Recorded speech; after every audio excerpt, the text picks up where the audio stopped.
Thank you, Marty. Avi Meyers here, Northtown Neighborhood News Magazine, a presentation of Sonny Hersh and myself. Dial us up on the World Wide Web at www.ntnm.org. Stands for Northtown Neighborhood News Magazine. That is your gateway to watching us on YouTube, where at this point, 27,000 or so of you have actually watched shows. Thank you so much. And that number keeps growing so fast, it's probably going to be a lot higher by the time the show actually hits the air. Don't forget about community policing. We're really big on community policing. We're really big about wanting to see you guys talk directly. And face-to-face is best. CAPS meetings is wonderful. Telephone's good too. But go to caps24.org and you'll find out where all the meetings are in the 24th District. If you live outside of Rogers Park in West Rogers Park, call 311. They will give you the location of the community policing meeting nearest you. I am not, as many of you know, a big fan of message boards. I just think it lends itself too much to gossip. And I try so hard to encourage people to talk directly to the police. I think it's good that people actually get to meet their local police officers and see that, they're human beings. They're really good people, and they're trying to do a good job.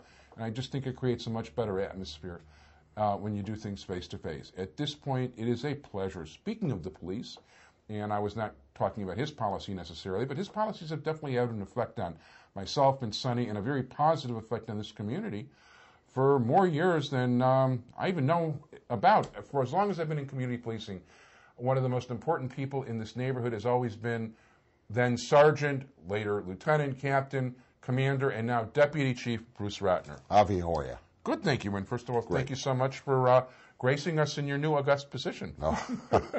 I'm still a neighborhood guy, Avi. You know that. Well, that I know, and you grew up here, and you live minutes from here. Yes, I do. So I'm very glad that, you're always afraid when there's a new superintendent who's going to like, who's not going to like.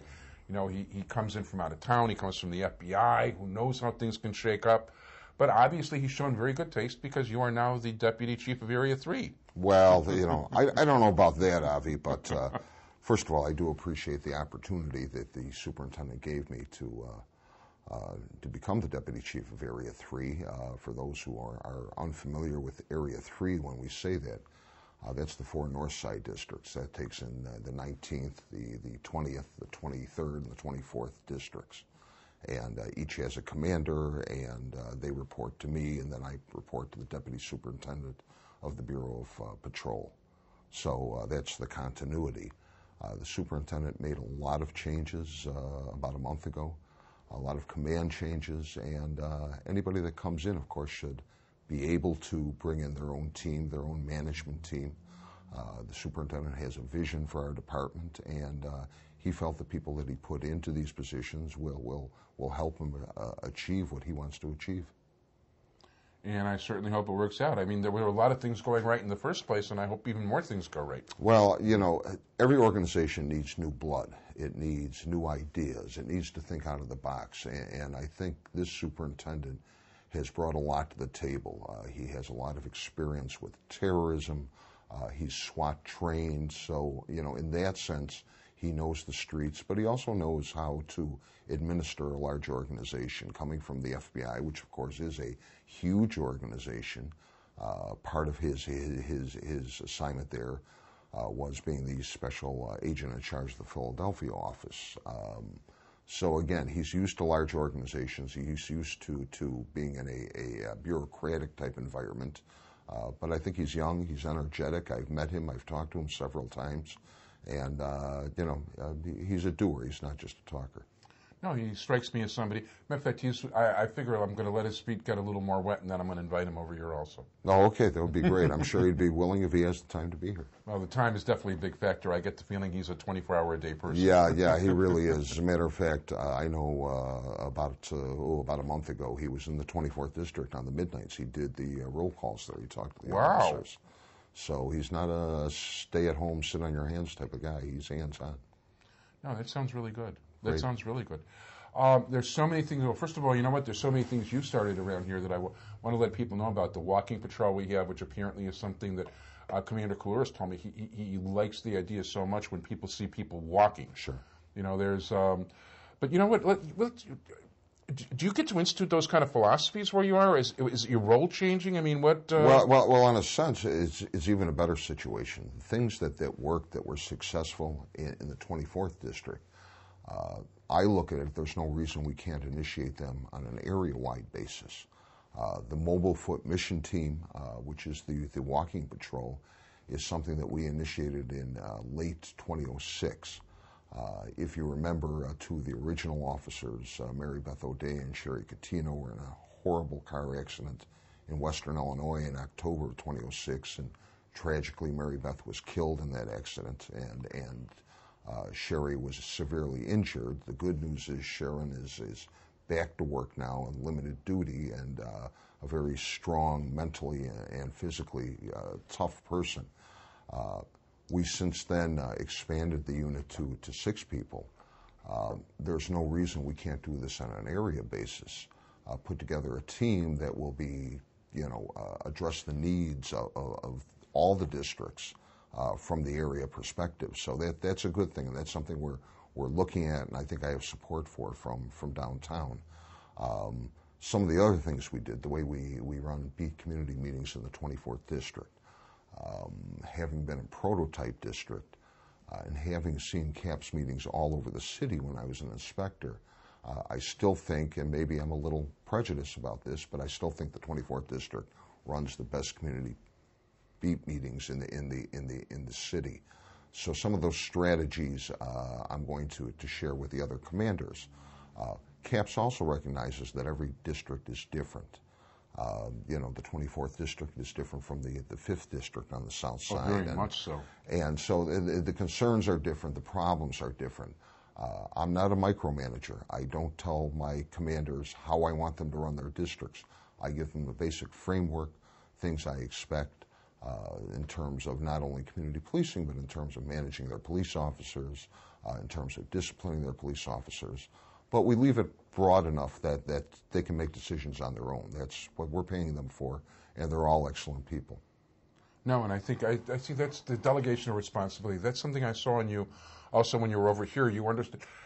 The first time I taught you when you became commander here, I saw the depth of analysis. I never knew you had that many gears, clicking and moving around, but it was really impressive. I think as you get older, the gears start to slow down a little bit or get a little rust on them, and you always need a new challenge to basically, oil the gears to get them going again. Yeah, but the gears have also learned not to go into certain directions, and which directions are going to make it run smoother. I think that comes with experience, and that's why, the changes, as I talked about before, the superintendent made are an outstanding mix of new people, younger people, and veteran people who've been around for a while. I know the superintendent didn't want to lose that experience, and a lot of the people he put in the key spots have been on the job 25, 30, 35 years. So it's a very good mix of people. But my management style was always listening, watching. I always wandered around the station a lot so I could get firsthand information about what police officers want and need. I always traveled through the district a lot, daytime, nighttime, so I could talk to people and see what they wanted and needed. And then, I always talked to my watch commanders, to my captains. That was very important because they're the people directly in charge of the police officers. And I based my decisions, on what I heard, what I saw, and then you make a sound decision. And, right or wrong, you need to make decisions on this job. And I was never afraid to make a decision. I would think that's important. I think the hemming and hawing, just that alone just takes you out of the box of probably being able to make a good decision and make a difference. Well, in our business, Avi, we sometimes have only seconds to make a decision. And sometimes those decisions are life and death decisions. The media, the community, everybody has then days, weeks, months, and years to analyze our decision. But our young police officers oftentimes only have a few seconds to do those. So we hope that their training, their instincts, their maturity will guide them in the right way. They're going to make mistakes because the fact is we have to recruit from the human race. And people make mistakes. If they're honest mistakes, if they're good, honest mistakes, which we all make, it's okay. The superintendent, of course, is made it very, very clear. He's not going to tolerate some of the things that have happened in the past, lying, stealing, brutality, all those issues. He's not going to tolerate it. Many of us never did tolerate those issues. But a few bad apples, of course, get all the media attention. Well, when you've got, what is it, about 12,000, 13,000 people in the department? Right, yeah, sworn officers. You're not going to actually find 13,000 100%ers. It's just no, impossible. You're not. And I'd like to think that the bad officers, so to speak, the ones who wind up in the newspapers, make up less than 1% of our department. The vast majority of our officers are just good, decent, hard-working individuals who want the same things that you do, that Sonny does, that we all do. They want to be able to go home. They want to be able to live in peace. They want to be able to have their children play outside without worrying about someone driving by and shooting at them. And that's what our young men and women do. They go out there and they're that line between the minority of people who would try and hurt somebody and the rest of the good people out here. And I'll tell you, I like that very much. In the dozen or so years, I think it's actually longer. I don't even want to think how long I've been doing the community policing thing. I was told, by the way, just do this for a couple of months and we'll find somebody else to take your place. And that was, I think, 93 or 94. Sure, right. But the fact of the matter is, that's one of the reasons I try to encourage people to go to the CAPS meetings and talk directly to the police officers, because the vast majority are really good, decent people. And there are so few bad guys. I've met, a few hundred of them. You could count on one hand, the ones I didn't care for. And I don't know that they were necessarily doing violence, but the scale's so overweight. People usually get into the job in the first place because they're looking to do good. When you ask the majority of police officers why they became police officers, the most common response is, I came on to help people. Now, do their goals change on what they want? Do they want to be a sergeant, a detective? Of course they do. But the basic concept, whether someone has a year on or 30 years on, I came on the police department to help people. And I think that's what we all do. They love to help people and they love to arrest bad guys. That's what police do. The other things, the community policing, and what's interesting about community policing is officers who I've known who I didn't think had really good communication skills, which is very, very important in our job. They'll go to a beat meeting and they're superstars. They're up there sharing their knowledge because now they have a forum to do it with, And they really, really surprise you, pleasantly so, when you see these officers who maybe you thought were kind of quiet, withdrawn, didn't say too much, Now you need a hook to get them off the stage, So it's great, though. It's really great to see.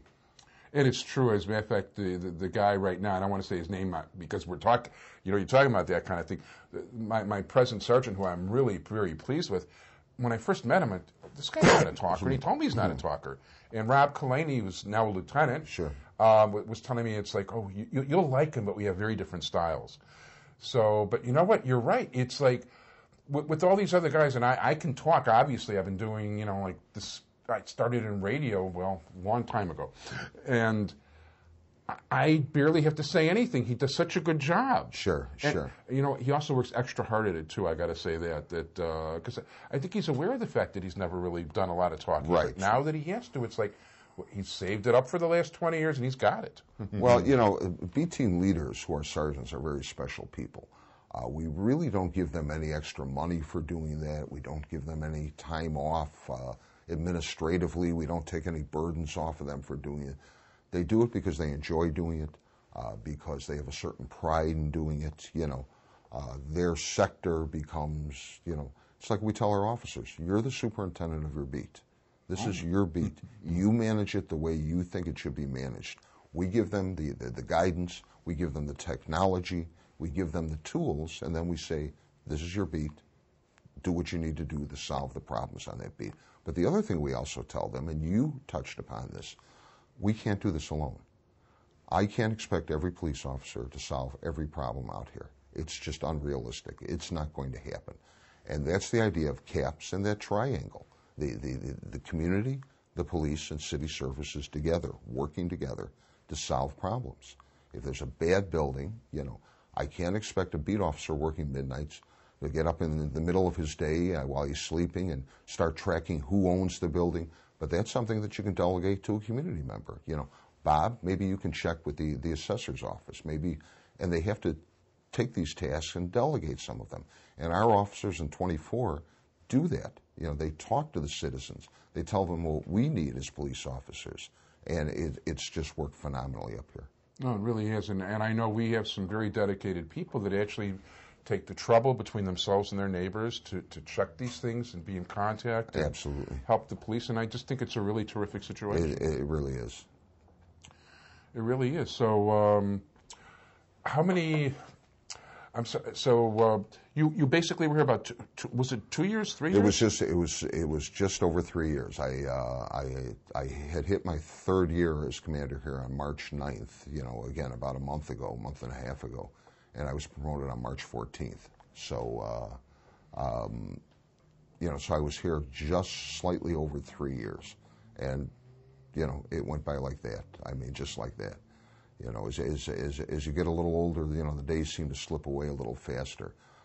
But it was probably the best 3 years of my career, and I just started my 37th year on the police department.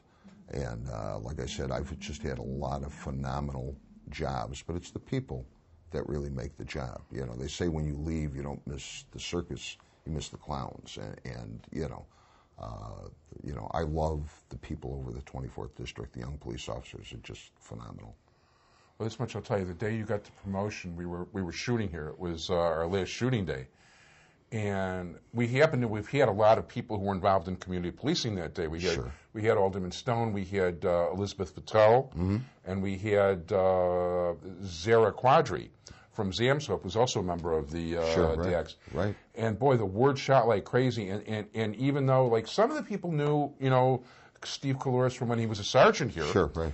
But the fact of the matter is, everybody to a person expresses, like, you know, I'm going to really miss Bruce. He's so wonderful. And they're calling you Bruce and not Commander, Captain, and all that, because everybody sees you as a human being. Well, you know, I never had an ego about rank, even though in the police department we are very rank conscious. But be that as it may, the good news is, you know, we're not losing a lot with Steve Couloris coming here. I mean, Steve is a very intelligent, very street-savvy guy, a guy who knows how to use the technology. He's the guy responsible for putting our Deployment Operations Center together when he was commander down there.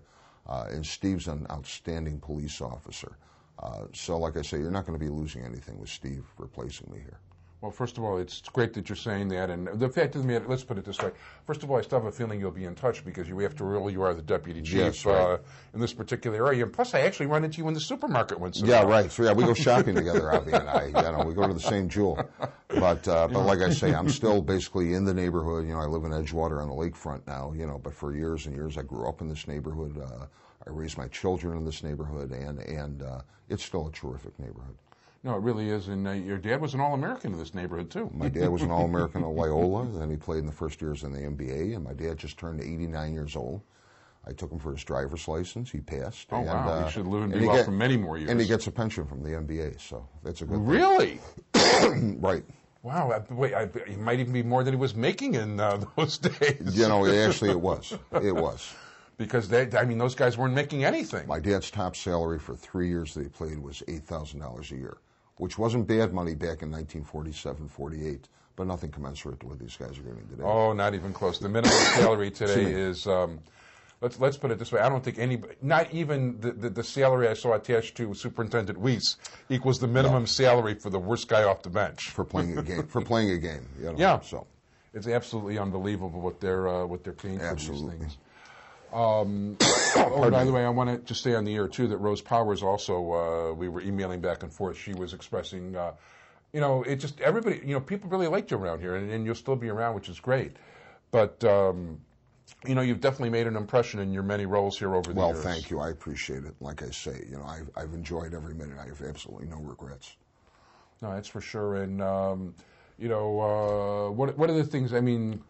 I'm not going to turn it into a eulogy. What citywide? Where do you see things going? You got a Kleenex or something, Sonny? Or no, I'm okay. I'm fine. Okay. I'm fine. Yeah, whatchamacallit. So basically, you see any specific direction or anything coming up citywide? Well, excuse me. The emphasis, of course, and the mayor's emphasis, the superintendent's emphasis, is still gangs, drugs, and guns. You know, guns kill people. That's as simple as that. And I'm not making a political statement here, but, you know, the only thing a handgun is good for is killing somebody. And again, it's going to continue to be our emphasis to remove gangs, guns, and drugs from our streets. That has never left, and I don't care who the superintendent is. That's something that we do out here. We're just getting much smarter about it. We're working much more closely with suburban departments, with our federal partners, with federal agencies, because they have many more resources than we do.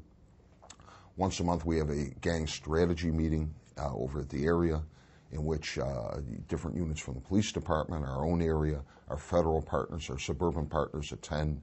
We do a tremendous amount of intelligence sharing there. We track where the gang members are. We track where the recent parolees are, because those all have an impact on a neighborhood. Someone is paroled to the 2700 block of Pratt, we want to know about that, and that's what we do. We use our technology to track these things. We have an outstanding relationship with the Illinois Department of Corrections, who notifies us when people are paroled. So it's a good situation, but our emphasis is going to continue to be on gangs, guns, and drugs, And then in Area 3, of course, quality of life issues prevails. You have the Wrigley Field area. I was at Cubs opening day. We had a tremendous amount of people there. We had a tremendous amount of police resources there, but it all worked. You have the entertainment venues on Clark Street, on Halsted, on Lincoln Avenue. You have gentrification going on all over Area 3. So again, quality of life issues, like in this neighborhood, are tremendous issues. Those are things that we have to develop strategies to do something about. A group of kids hanging on a corner isn't a crime, but people perceive that as they're doing something wrong. Well, we have to be sensitive, first of all, to those kids, because they're doing the same thing that I was doing when I was 14 years old. But we also have to be sensitive to the community as well. So there has to be some understanding, and that's the thing about the CAPS meetings.